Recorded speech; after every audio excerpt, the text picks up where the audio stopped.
Monday this week marked the birthday of Refaat Alareer, the educator, writer, poet, frequent contributor to the Electronic Intifada, and a beloved friend and mentor to many. Refaat would have turned 45 on September 23rd, but his life was cut short when Israel murdered him in an airstrike in Gaza City on December 6th. He was killed along with his brother's son, his sister, and three of their children, and a neighbor when Israel bombed his sister's home. Many of you who have been with us on this long and painful journey over the last year will know that Refaat appeared several times on the Electronic Intifada live stream, which we launched right at the beginning of the genocide. And during the first episode of the live stream on October 9th, we could hear the bombs exploding in the background as Refaat described why Palestinians insist on fighting for justice and liberation in the face of Israel's genocidal violence. His last live stream appearance was on December 1st, just a few days before his murder. Refaat left behind his wife Nusayba and their 6 children.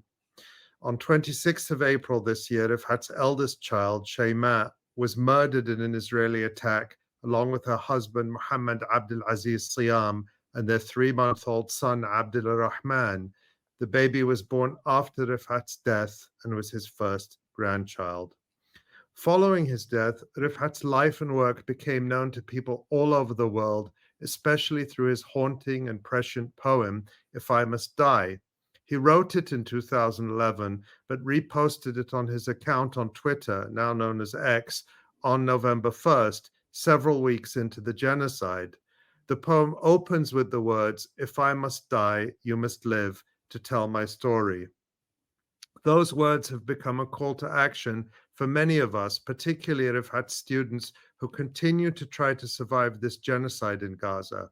We are proud that we are publishing their work at the Electronic Intifada every day, and I know that this is what Refaat wanted. On November 2nd, the day after he posted his poem on Twitter, Refaat wrote me a WhatsApp message. He said, "All those pieces you publish for my students keep me going."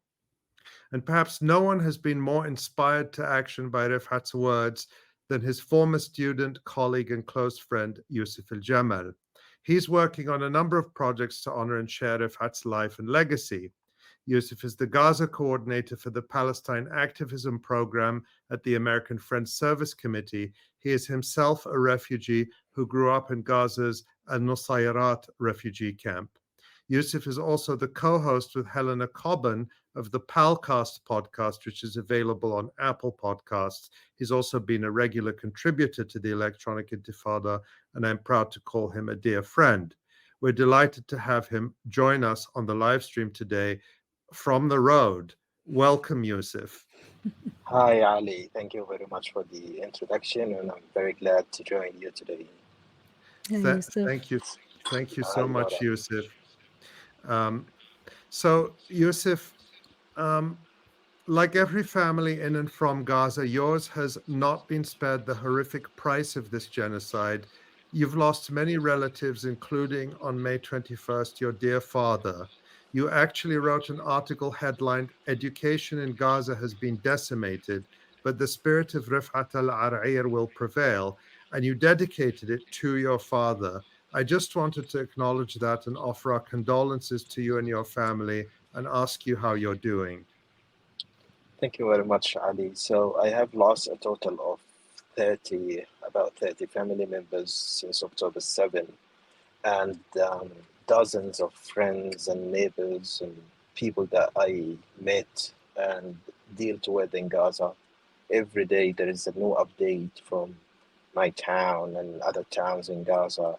Israeli bombing, and that kills more Palestinians that I know or I knew um, personally. And uh, the issue is that we do not have the privilege of mourning and feeling sad for the many losses that we experienced since October 7. So this is what we're doing now. We're trying to maintain the legacy of our friends, our neighbors, to tell their stories. This is Rifat's will, to tell his words to other people and to narrate his love for Palestine. And this is what we're doing today. We're not feeling well, but at the same time, we do not have the luxury of sitting down and, you know, mourning the many losses that we experienced since October 7th. And we're going to talk a lot more about Refaat's work and the way that you're preserving his memory. But many people do ask us about Refaat's family. How are they doing? So as you mentioned, Refaat's eldest and most beloved daughter was killed on April 26 by an Israeli airstrike, along with her husband and a 3-month old baby. The rest of his children, his wife, are physically fine. They were displaced many times, including when Refaat was still with us. And after that, I prefer not to talk about their location because they feel like their sister Shayma was targeted because she's the daughter of Refaat Alareer. So for safety reasons, we cannot reveal their location, but they're doing okay. They are being displaced on regular basis, but they're surviving and they are together in Gaza City. That's good. That's good to hear, and that's, I know, a relief for many of us. So, as I mentioned, Yousef, this Monday would have been Refaat's 45th birthday. I know from the unforgettable times I got to spend with him in person 10 years ago when you and Refaat and Rowan Yari toured the US to talk about Gaza Writes Back, that Refaat was just tremendous fun to be with. We're going to talk more about that book in a few minutes, along with the other projects. But can you share a memory of Refaat? How do you like to remember him? As you said, Ali, Refaat is a man of life and joy. He had the greatest sense of dark humor. He would always crack jokes, and he would always make us remember places. He would give names to places or people or even animals that we see like on our travels. I remember one time he saw two identical cats in Malaysia, in the city of Malacca, and he named them as copy and paste, and he pasted that to his social media accounts. I know remember when we crossed the Brooklyn Bridge in New York City, he engraved the name of his town, Shuja'iyya, there. He always liked to tell people that he's from Shuja'iyya. In Washington, D.C., there is an armchair named after him because he loved that armchair. He would sit there and he would like crack jokes and tell us about his love for storytelling.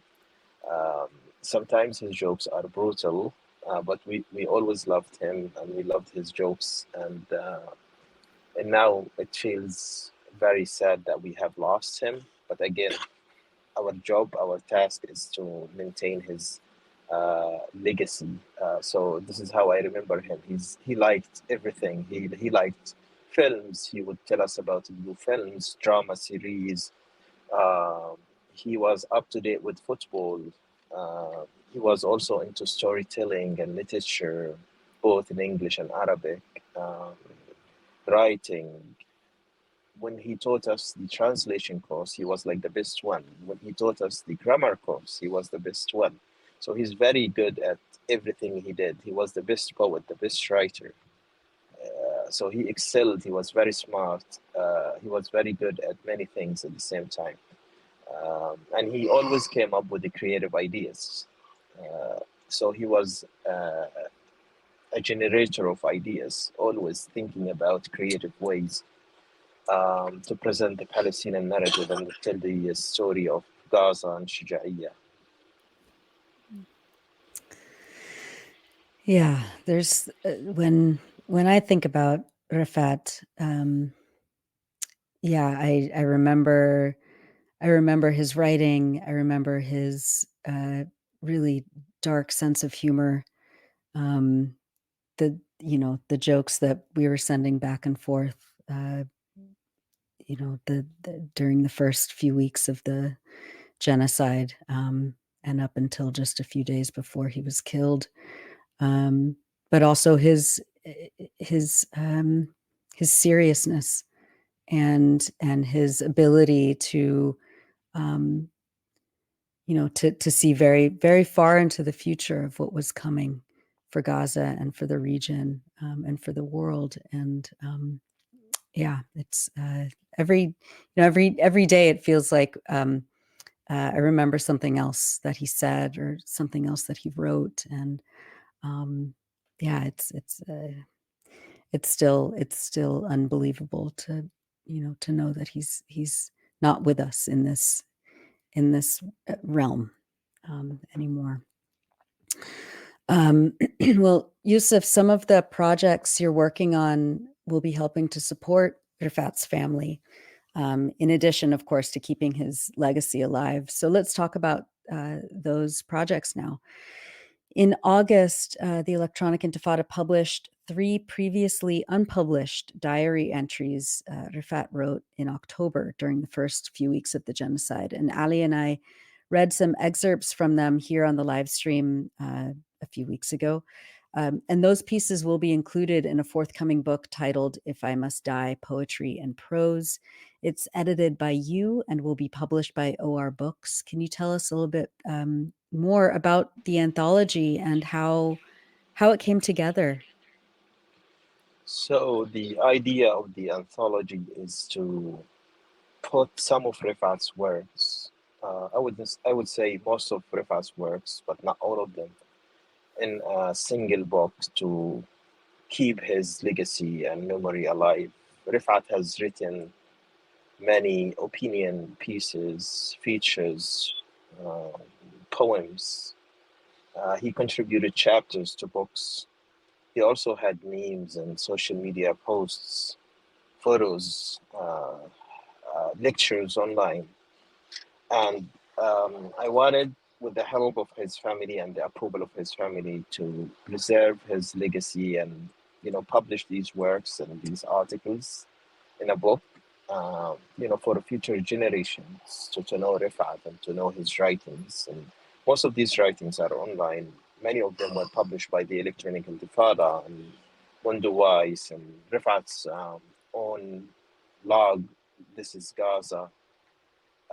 So I just wanted to, make sure that his words are kept and protected, and people can access them in a book format.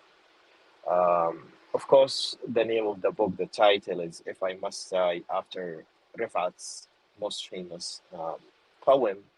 And it also speaks of the need to tell Refaat's story, because this is what Refaat wanted us to do. And this is why we're working on this project, to publish his poetry and his articles and some of his photos and social media posts, as well as his lectures online, just to tell his story and for people to be able to read his work and to document what he has written over the years in a book.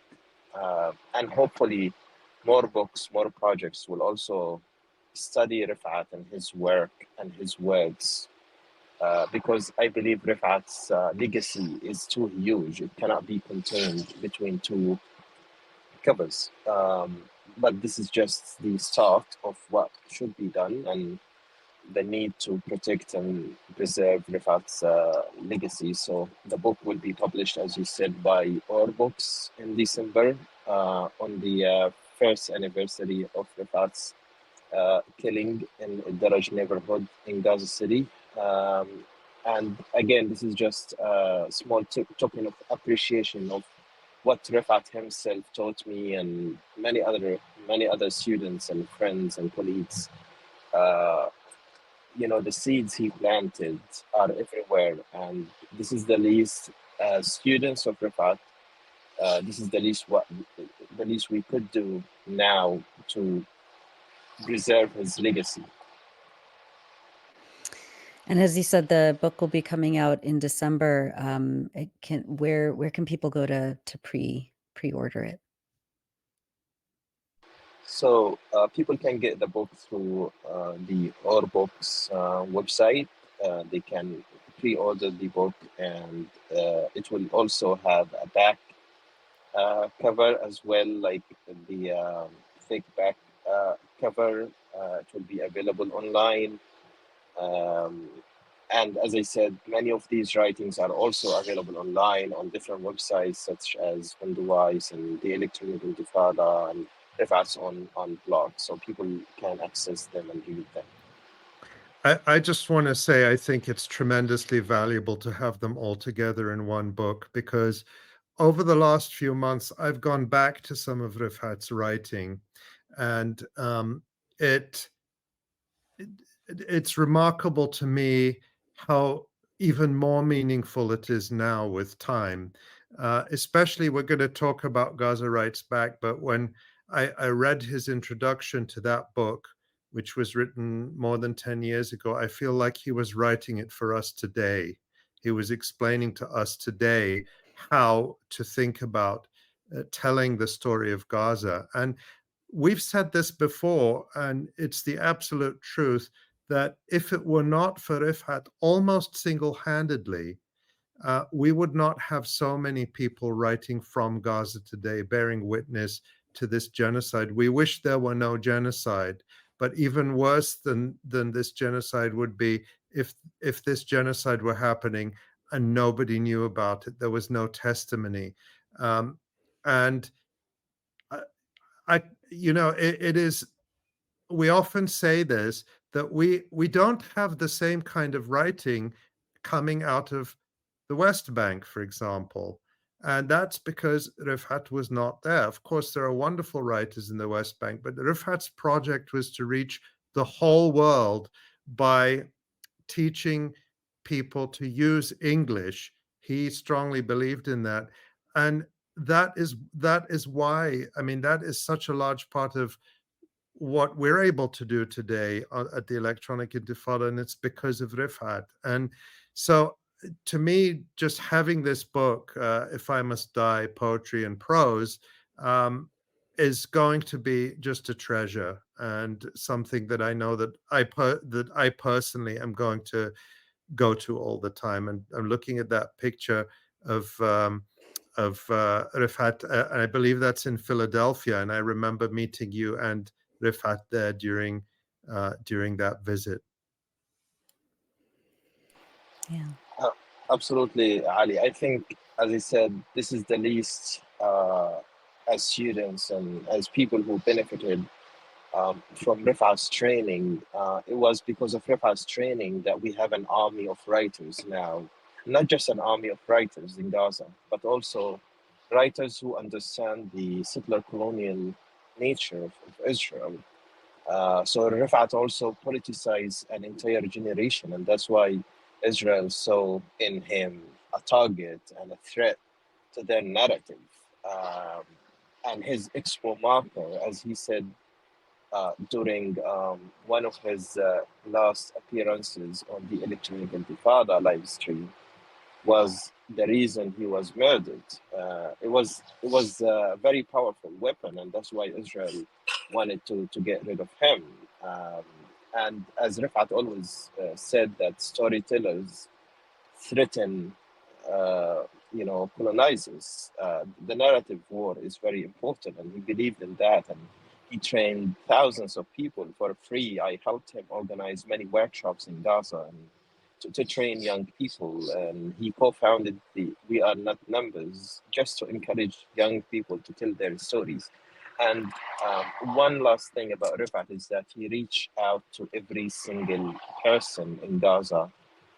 So he made English and storytelling and narrative available to people regardless of their backgrounds. And that's why the stories that come out of Gaza are more powerful.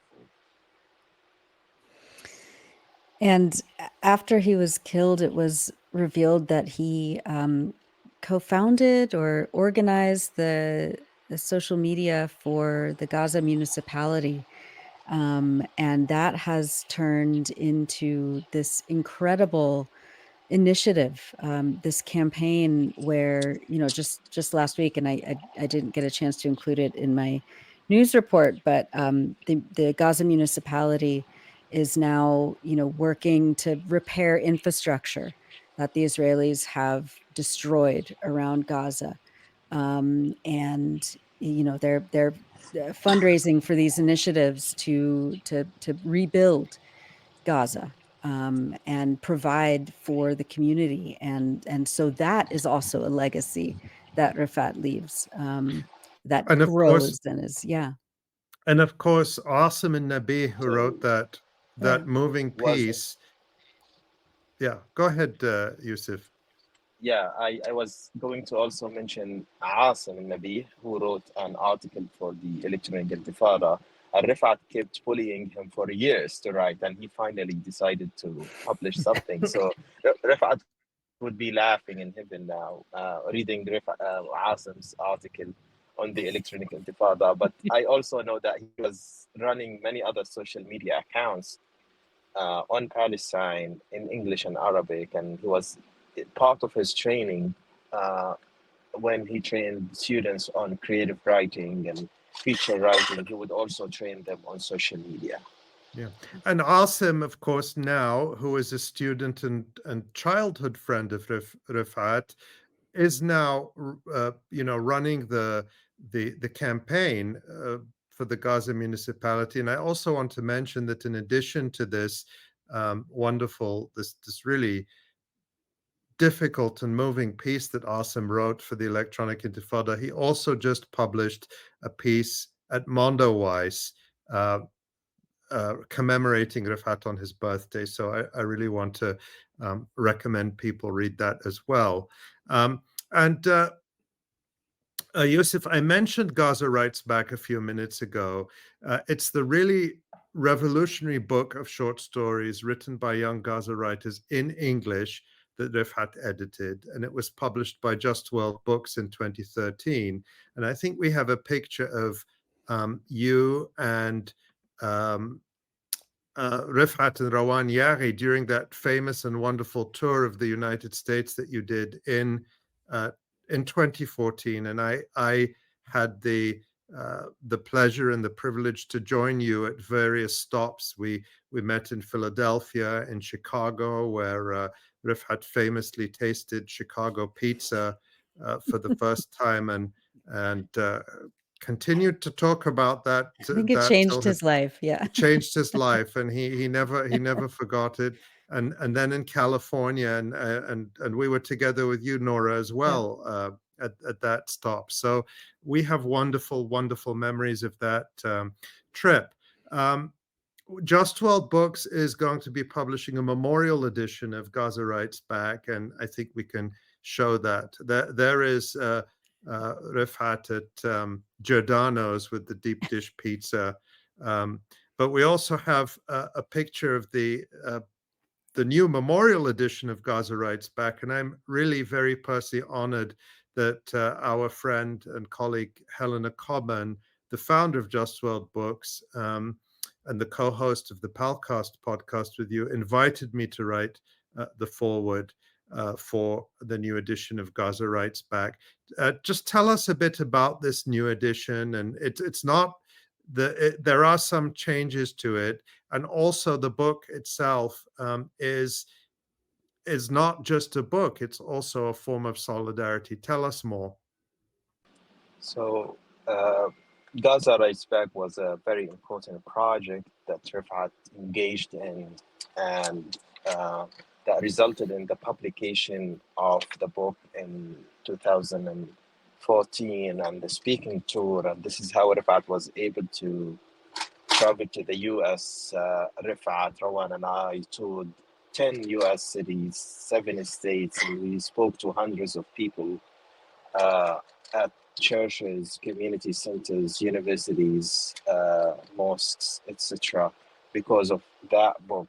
So I believe that we cannot talk about the legacy that Rifat created without mentioning Gaza Writes Back. And Rifat loved the book a lot. And now the legacy of this book is going beyond English and the United States. There are people reading Rifat's work, edited book in different languages. I know the book has been translated into Spanish, Italian, Greek. Helena has done a great job negotiating with different publishers, but also advocating for the family and supporting Refaat's family after his murder. So I would say that there's a dozen of translations now of Gaza Writes Back. Some of them came after Refaat's murder. Helena is also negotiating translating the book into more languages. It came out in Arabic in Kuwait recently, and they chose the title Gaza تقاوم بالكتابة, that Refaat loved Gaza resists by writing, and this is how Refaat saw Gaza Writes Back. It was a form of resistance. So I'm very glad that Just Read Books is working on a new memorial edition to remember Refaat, and I think it's the time for many people to read Gaza Writes Back again. Yeah. As I said, when I reread it, when I was writing the foreword, before writing it, I reread the book, and it just struck me, reading it 10 years later, including your story, Yousef. You have a very moving piece in it, that it felt so prescient and it felt so relevant. And I'm just delighted that it's coming out in a new edition.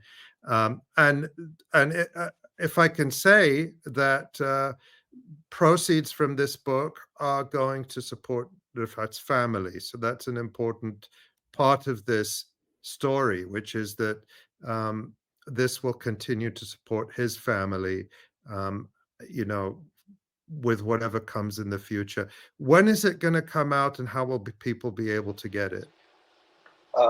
This book, to Gaza Writes Back, the memorial edition, will come out on December 6th as well, and people can get it from the website of Just Read Books.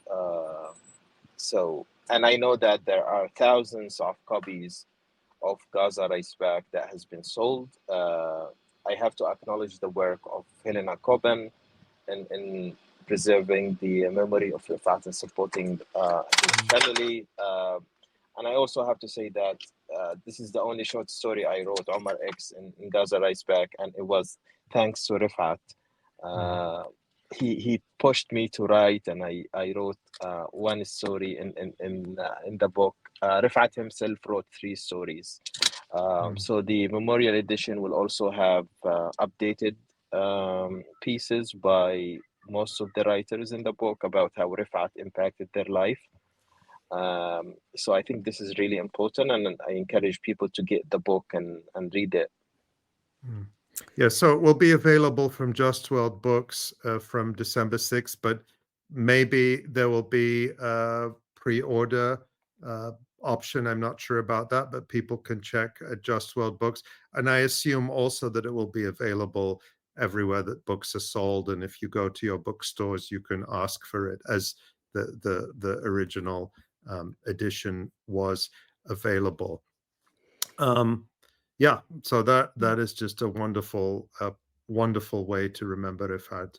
And that's not, I mean, we've talked about 2 books. There's another book that you're working on, Yousef, called Displaced in Gaza. It's a collaboration between the American Friends Service Committee and the Hashim Sani Center in Malaysia. Can you talk about that? And also there's a documentary coming out on Japanese television also in December. What do you know about that? So this is exactly what Refaat wanted, to tell the story of Gaza, the stories of people in Gaza. And today, 1.9 million Palestinians in Gaza are displaced. So the stories of displaced people in Gaza. As you mentioned, the book Displaced in Gaza is a collaboration between the American Friends Service Committee and the Hashim Sani Center for Palestine Studies at the University of Malaya in Kuala Lumpur. Refaat himself was a non-resident scholar. Ra'id Qaddura was also a non-resident scholar. Both of them were murdered by Israel. So the idea of the book is to tell the stories of people in Gaza students, barbers, old, young men and women, and how they feel during displacement and the difficulties they go through, losing family members, losing their homes. Some of them were injured.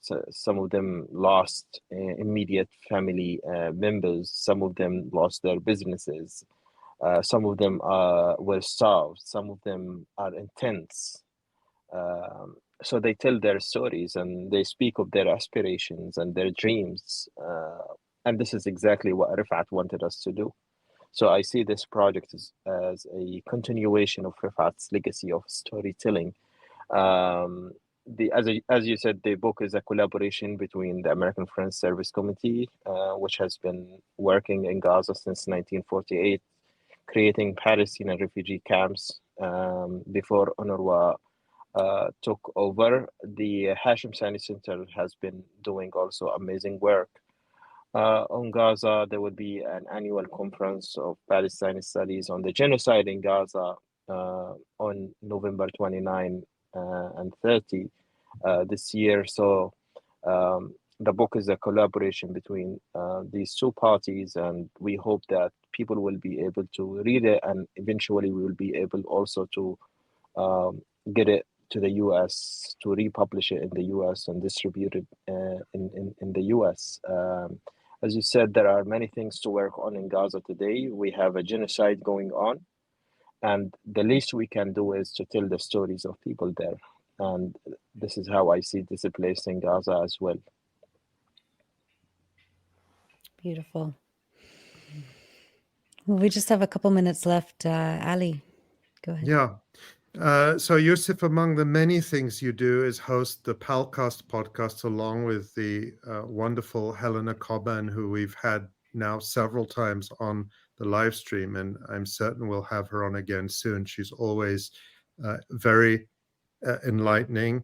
You are, of course, a prolific writer. In our final minutes, is there anything you'd like to add about the work you're doing, and tell us how people can stay connected with the projects you're doing? So 3 quick things. I want to answer the second question that Nora asked about the Japanese documentary on Refaat's life and legacy. It will come out in Japanese and then hopefully English on October 13.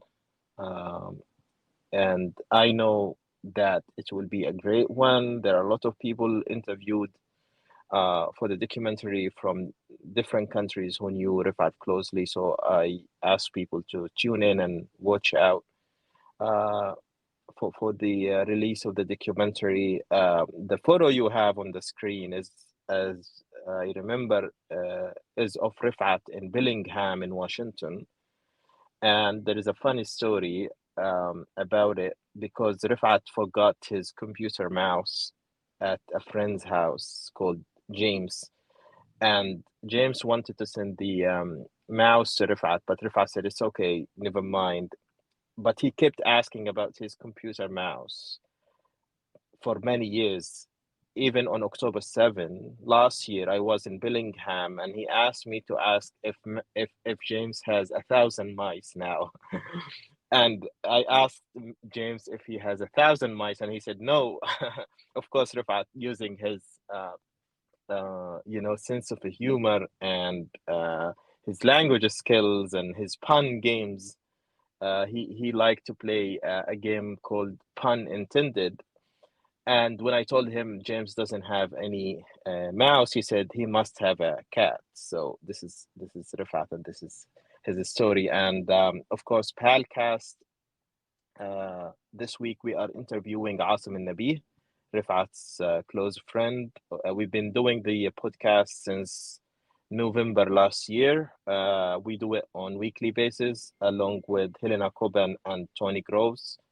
And every week we have a new guest. So I ask people to subscribe and to listen to the podcast.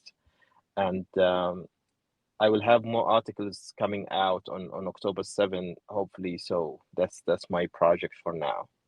And it is available, the Palcast podcast is available on Apple Podcasts And I believe your most recent episode was also an interview with Rawan Yaghi. Absolutely. Yeah.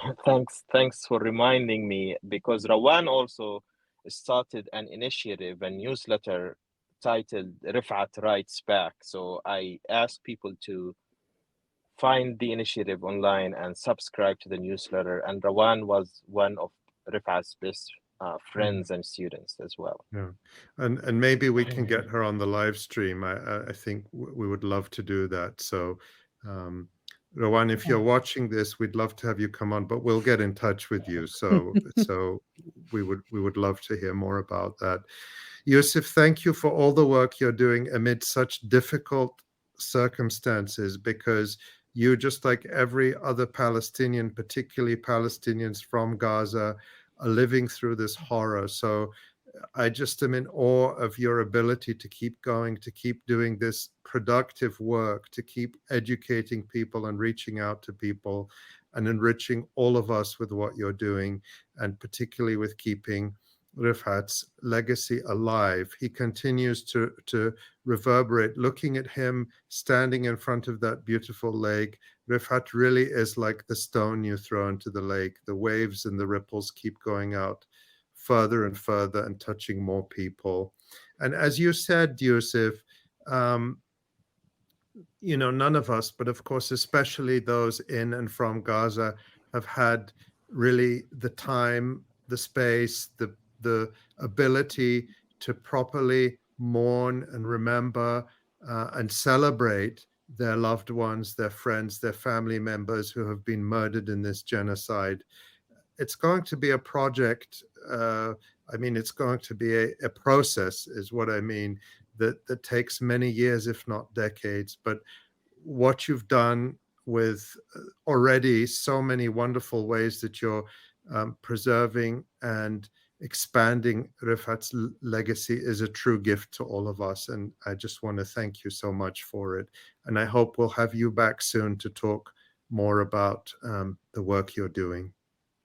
Thank you very much, Ali and Noura. And Noura, this photo of Refaat in front of the lake is actually in California. So keep an eye.